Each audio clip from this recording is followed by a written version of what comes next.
प्रिय छात्रों, तो आपको जिसका इंतज़ार था वो चीज़ मैं आपके लिए आज लेकर आ गया हूँ और इस बात के साथ में कि आप इन सभी क्वेश्चंस को अच्छे से तैयार करेंगे और ये एक मेरा प्रयास है कि आप अच्छे से अच्छे बोर्ड परीक्षा में नंबर ला सकें, अच्छे अंकों से उत्तीर्ण हों। ऐसी भावना के साथ में ये वीडियो मैं आपके लिए बना रहा हूँ और कोशिश यही करिएगा कि आप सभी इन क्वेश्चंस को अच्छे से तैयार कीजिए और प्रत्येक क्वेश्चन को लगा के जाइएगा।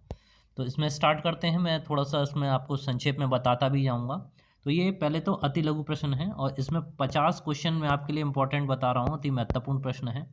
और इन 50 क्वेश्चंस में अभी आपको केवल 25 क्वेश्चंस की श्रृंखला मैं आपको दे रहा हूँ। इसके जस्ट बाद आपको 25 क्वेश्चंस और लगा के दिए जाएँगे। तो ये क्वेश्चंस मैंने पिछले विगत वर्षों में अनसॉल्व्ड पेपर को देखते हुए अलग-अलग सेटों के माध्यम से प्राप्त किए हैं। तो इनमें सबसे पहला प्रश्न जो मैं आपको बताना चाहूँगा वो है वाटहीन धारा का क्या अर्थ है?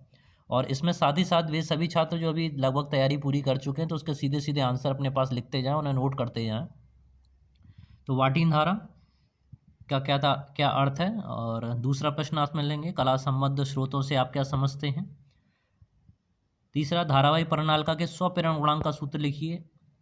चौथा है एम्पियर का परपथ नियम क्या है? Integral sign of B vector dot D L समझ ही गए होंगे। This is equals to mu naught into I. ठीक है, इसमें मैं हर एक के बाद में अलग अलग नहीं बताऊंगा क्योंकि इसके बारे में हम लोगों की एक वीडियो चल रही है, वहाँ पे श्रृंखला की कंटिन्यू है। तो क्योंकि आप लोगों के एग्ज़ाम बहुत पास आ चुके हैं और इसलिए आप लगातार इसमें तैयारी करते चलें, तो इसलिए मेरा ये बीच में वीडियो देना आपके लिए थोड़ा सा मैंने उचित समझा। तो नंबर 5 पे आइए, प्रकाश विद्युत प्रभाव का कार्यफलन का क्या अर्थ है? ठीक है, डब्लू दिखाते हैं एच न्यू नॉट और इसकी परिभाषा आपको इसमें लिखनी है, केवल फॉर्मूला नहीं लिखना होगा। एक एक नंबर के प्रश्न में आपको मिलेंगे। 6 नंबर पर मैंने रखा है एवलांसी भंजन क्या होता है, एवलांसी ब्रेक डाउन। 7 पे मोस्ट इंपॉर्टेंट आपका नति कोण की परिभाषा। ये मान के चलिए कि इनमें से प्रश्न आपको मिलने ही मिलने हैं। जहाँ तक मेरा अनुमान है 99.99% इसमें चांसेस आप लोगों के लिए बन रहे हैं। तो इन क्वेश्चंस को तो आपको देख कर ही जाना है, इनको बिना लगाए क्वेश्चंस को आपको नहीं जाना है। तो इतने क्वेश्चन तो 100% आप लगा के ही जाएं, ऐसा मेरा विश्वास और आप सभी के लिए एक प्रेरणा का काम करेंगे सभी। तो 8 नंबर पर आते हैं। क्वेश्चन नंबर 8 मैंने रखा, समभारिक और समस्थानिक में क्या तात्पर्य है, क्या आप इससे क्या समझते हो? नंबर 9 पर रखा स्वपेर गुणांक, स्वपेरकत्व यानी एल की परिभाषा क्या है? एल के साथ में अन्योन्य प्रेरकत्व भी तैयार कर लीजिएगा, एम की परिभाषा। नंबर 10 पर आते हैं, विद्युत चुम्बकीय तरंगों का स्रोत क्या है? विद्युत चुम्बकीय तरंगों का स्रोत क्या है, कैसे बनती हैं, इसके बारे में आपको वहाँ पर लिख के देना है।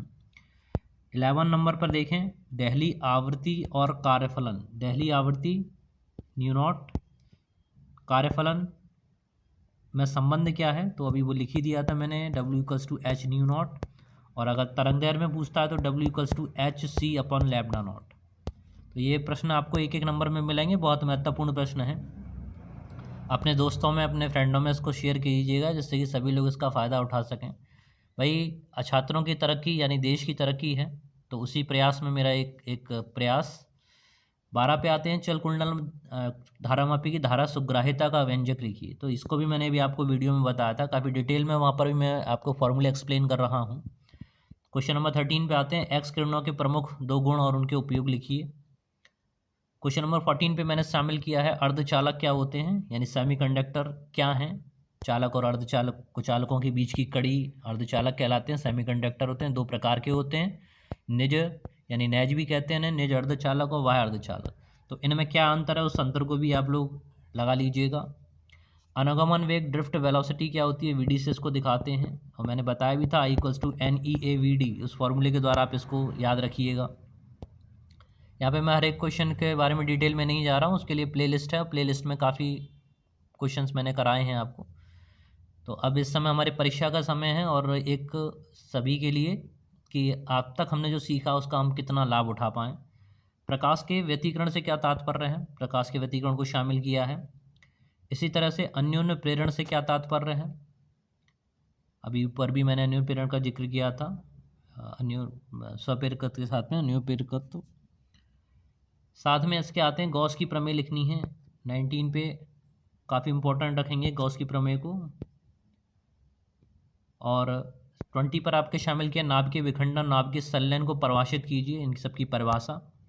21 पे आते हैं, बायो सेवर्ट का नियम लिखना है, बायो सेवर्ट लॉ। जी हाँ, delta V equals to mu naught upon 4 pi और I delta L sine theta upon R square. ठीक है, इसके साथ में ही अगला है बायो सेवर्ट के बाद में आते हैं 22 पे विभव प्रवणता की परिभाषा। ये हमारे 25 क्वेश्चंस की अति लघु की श्रृंखला है। इसके बाद 25 क्वेश्चन अति लघु में ही और देंगे और 20 क्वेश्चन आपके लघु में देंगे और 20 क्वेश्चन आपके दीर्घ वाले में देंगे। ठीक है, तो इनसे बाहर पेपर नहीं आना, जहाँ तक संभावना है आपको इसमें से पेपर मिल जाएगा। इसके साथ में ही अगर समय रहा तो आंकित प्रश्नों के लिए और एक वीडियो बनाएंगे, तो आंकित प्रश्न के लिए भी जो इम्पोर्टेंट क्वेश्चन हैं वो आप उसमें देख लीजिएगा।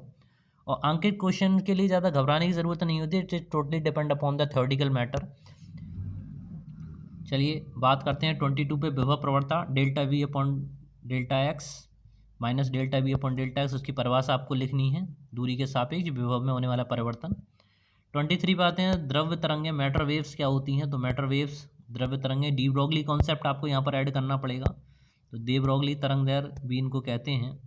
तो उसी के आधार पर लैम्डा इक्वल्स टू पूछा जाए तो एच अपॉन एम वी, ये कॉन्सेप्ट वहाँ पर लगता है, या एच अपॉन पी वी आप वहाँ पर यूज़ करते हैं। तो वही तरंगें हैं, तो इसमें फार्मूला पूछे तो फार्मूला, नहीं तो डेफिनेशन आपको वहाँ पर देनी है। अगला है हाइड्रोजन के स्पेक्ट्रम में कौन सी श्रेणियाँ किस भाग में पड़ती हैं। इसको ध्यान से देख लीजिए। श्रेणियाँ का मतलब आपकी लाइमन, बामर, पाश्चन, ब्रैकेट और फुंड।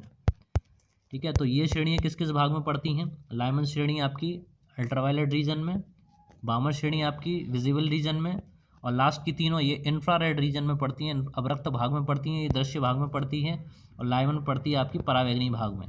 ठीक है, तो परावैंगनी को अल्ट्रावायलेट कह लेते हैं, लाइमन परावैंगनी या अल्ट्रावायलेट कह लीजिए, बामर आपकी दृश्य भाग या विजिबल रीजन कह लीजिए, पाश्चन, ब्रैकेट और फुंड आपकी इंफ्रारेड रीजन या अवरक्त भाग कह लीजिए, उसमें पड़ती हैं।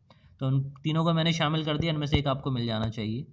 25 पर आते हैं, प्रकाश के विवर्तन से क्या तात्पर्य है। तो यहाँ सीधी सीधी डेफिनेशन, प्रकाश के किसी भी तीक्ष्ण अवरोध या किनारे पर मुड़ जाने की घटना आपकी प्रकाश का विवर्तन कहलाती है। तो ये मेरे द्वारा आपके लिए टॉप 25 क्वेश्चंस का पार्ट 1 यहाँ पर समाप्त करता हूँ, और नेक्स्ट 25 क्वेश्चंस के साथ में बहुत जल्दी मिलूंगा। तब तक आप ये 25 क्वेश्चंस अच्छे से तैयार कीजिए, अपने दोस्तों में शेयर कीजिए और बने रहिए मेरे साथ में। मिलते हैं नेक्स्ट वीडियो में, तब तक के लिए जय हिंद, जय भारत, धन्यवाद। पढ़ते रहो, बढ़ते रहो।